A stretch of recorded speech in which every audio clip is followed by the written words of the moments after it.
The Battle of Stono Ferry was a significant yet lesser-known conflict in the southern theater of the American Revolutionary War, highlighting the brutal conditions and complex strategies that defined the war in the Carolinas. On June 20, 1779, this skirmish would become a gritty clash between American forces under General Benjamin Lincoln and British troops stationed near Charleston, South Carolina, under Lieutenant Colonel John Maitland. This engagement was a key part of Lincoln's attempt to weaken British control over the southern colonies, a region where British efforts were increasingly focusing as they sought to rekindle Loyalist support and split the colonies. Following Britain's strategic shift southward, they saw Charleston and its surrounding areas as prime locations to gain Loyalist allies, disrupt colonial unity, and potentially turn the tide of the war. The British had established an outpost at Stono Ferry, which sat on the Stono River, south of Charleston, South Carolina, as part of their strategy to secure Charleston and its supply lines. To this end, Maitland's troops, numbering around 800 men, fortified the Stono Ferry position, constructing redoubts and earthworks to fortify their defensive perimeter. The site was both defensible and advantageous for staging operations to support Charleston, making it a thorn in the side of American forces attempting to reclaim the region. General Benjamin Lincoln, commanding the Southern Department of the Continental Army, recognized that an assault on Stono Ferry could disrupt British operations, weaken their presence, and embolden local support for the Patriot cause. With an army of approximately 1,200 men, including Continental soldiers, militia, and volunteers from North and South Carolina, Lincoln decided to make a bold move.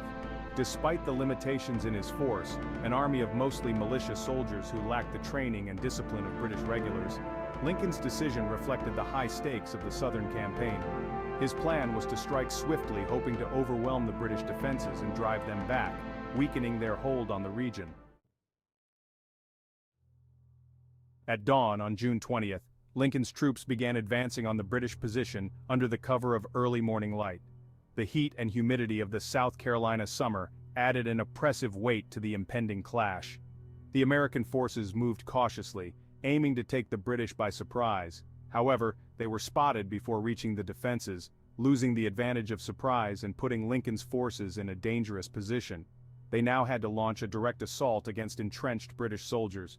The British forces, well prepared for a defensive action, quickly manned their positions behind sturdy earthen fortifications, ready to repel the American assault. Maitland's troops included Highland Scots from the 71st Regiment of Foot, known for their combat discipline and resilience. They were joined by Loyalist forces who understood the stakes and were determined to maintain British influence in the region. Lincoln ordered his troops forward, and the battle quickly escalated. Waves of Continental soldiers and militiamen clashed with the disciplined volleys of British musket fire. The Americans, led by Colonel William Thompson, took heavy casualties as they attempted to breach the fortifications. The Highlanders and Loyalist forces fought fiercely, repelling multiple waves and keeping the Americans at bay. Each American advance was met with relentless fire, and the fields around Stono Ferry became a chaotic scene of smoke, blood, and brutal combat. As the morning wore on, the summer heat began to take a heavy toll on both sides. The humidity in South Carolina was stifling, and soldiers on both sides struggled to keep fighting in the extreme conditions. For the American militiamen, many of whom were unaccustomed to prolonged battle and lacked formal training, the conditions were almost unbearable. They found themselves pinned down under heavy British fire, their ranks faltering as the casualties mounted. Lincoln's forces began to lose cohesion, with some soldiers falling back as the weight of the British defense became apparent. In the midst of this chaos, American officers attempted to rally their men, urging them forward despite the overwhelming odds. Colonel Thompson and his men made several valiant efforts to breach the British defenses, but each time they were met with unyielding resistance. The British troops, well positioned and fortified, held firm, refusing to give ground. The redoubt and earthworks around Stono Ferry proved formidable, and the Americans were unable to mount a successful assault. Recognizing the Americans' weakening resolve, Colonel Maitland ordered a counterattack. British forces, bolstered by the Highlanders, advanced from their defensive positions and struck at the flanks of the American lines. The sudden counteroffensive caught the Americans off guard, and their lines began to break under the renewed pressure. The American militia, less trained and equipped than their British counterparts, found themselves unable to hold their ground against the determined British troops. The counterattack proved decisive.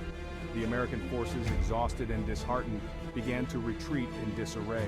Lincoln, seeing the futility of further attacks and the mounting losses among his men, ordered a withdrawal. The Americans fell back, leaving the battlefield in the hands of the British.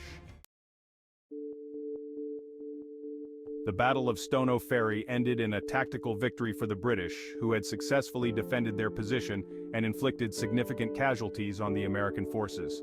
The British victory at Stono Ferry allowed them to maintain their foothold in South Carolina, bolstering their strategic position in the South. Although the battle did not have a major impact on the overall course of the war, it demonstrated the difficulties that American forces faced in challenging British positions in the region. For Lincoln and the Continental Army, the defeat underscored the challenges of the Southern Campaign, where Loyalist support, difficult terrain, and the skill of British troops presented constant obstacles. However, the battle also served as a valuable experience for Lincoln and his officers, who learned harsh lessons about the importance of preparation, coordination, and the limitations of militia forces in pitched battles. Although they had been defeated at Stono Ferry, the Americans would continue to resist British advances in the South, adapting their tactics and strategies in response to the setbacks they faced.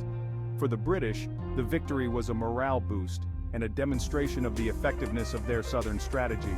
By holding Stono Ferry, they maintained a critical supply line and staging area for further operations in the region. However, the Southern Campaign would continue to be a challenging theater for British forces, as they encountered increasing resistance from both regular Continental troops and local militia. The Battle of Stono Ferry, though a tactical success, did not bring the British any closer to securing the loyalty of the Southern colonies, where Patriot resistance remained resilient. In the larger narrative of the American Revolution, the Battle of Stono Ferry is often overshadowed by more significant engagements, yet it remains an important example of the challenges and complexities of the Southern Campaign. The battle demonstrated both the resilience and the limitations of American forces, as well as the determination of the British to maintain their hold on the South. For the men who fought and died at Stono Ferry, the battle was a brutal reminder of the cost of independence and the sacrifices required in the struggle for liberty. The Battle of Stono Ferry highlighted the importance of morale, discipline, and tactical advantage in the war's Southern theater. As the American Revolution continued, battles like Stono Ferry would shape the strategies and resolve of both sides, influencing the course of the conflict in the years to come.